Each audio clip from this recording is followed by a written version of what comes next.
తాడిపూడి ఆయకట్టు రైతులకు సాగునీరు అందించాలని గొల్లగూడెంలోని గోదావరి కుడి కాలువ గేట్ల వద్ద తాడిపూడి కాలువకు అనుసంధానంగా తూరలు ఏర్పాటు చేసి తాడిపూడికి పట్టిసీమ నీరు మళ్లించాలని డిమాండ్ చేస్తూ ఆంధ్రప్రదేశ్ రైతు సంఘం ఆధ్వర్యంలో గొల్లగూడెంలోని పోలవరం కుడి కాలువ గేట్ల వద్ద మంగళవారం రైతులు ధర్నా నిర్వహించారు.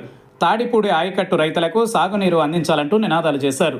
ముందుగా ఆంధ్రప్రదేశ్ రైతు సంఘం నాయకులు తాడిపూడి ఎత్తిపోతల ఆయకట్టు రైతులు పట్టిసీమ కాలువను, తాడిపూడి ఎత్తిపోతల కాలువను పరిశీలించారు.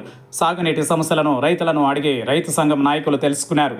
ఈ సందర్భంగా ఆంధ్రప్రదేశ్ రైతు సంఘం జిల్లా కార్యదర్శి కె శ్రీనివాస్, తాడిపూడి ఆయకట్టు రైతు మలకలపల్లి నాగ వెంకట శివప్రసాద్ మాట్లాడారు. తాడిపూడి ఆయకట్టు రైతుల సమస్యలను ఇరిగేషన్ అధికారులు ప్రభుత్వం పట్టించుకోవడం లేదని విమర్శించారు. ఉంగుటూరు మండలంలోని గొల్లగూడెం, కొత్తగూడెం, తిమ్మయ్యపాలెం, కంసాలికుంట, ఏ గోకవరం, ద్వారకా తిరుమల మండలంలోని తక్కేళ్లపాడు, గుండంపల్లి, సత్తాల, సండ్రకుంట తదితర గ్రామాల పరిధిలో 10,000 ఎకరాలకు పైగా సాగునీరు సక్రమంగా అందడం లేదన్నారు. పట్టిసీమ కాలువ నీరును తాడిపూడికి మళ్లించడం ద్వారా సమృద్ధిగా సాగునీరు అందే అవకాశం ఉందని అన్నారు.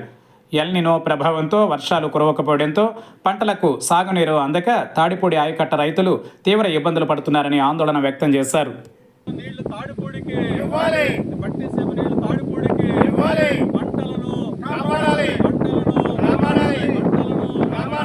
పోలవరం కాలువ నుంచి తాడిపూడికి మాకు ఇక్కడ లిఫ్ట్ పెట్టారు.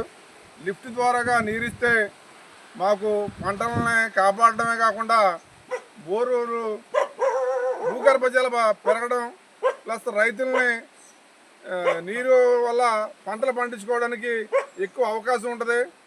ఇదివరకు తవ్విన టైంలో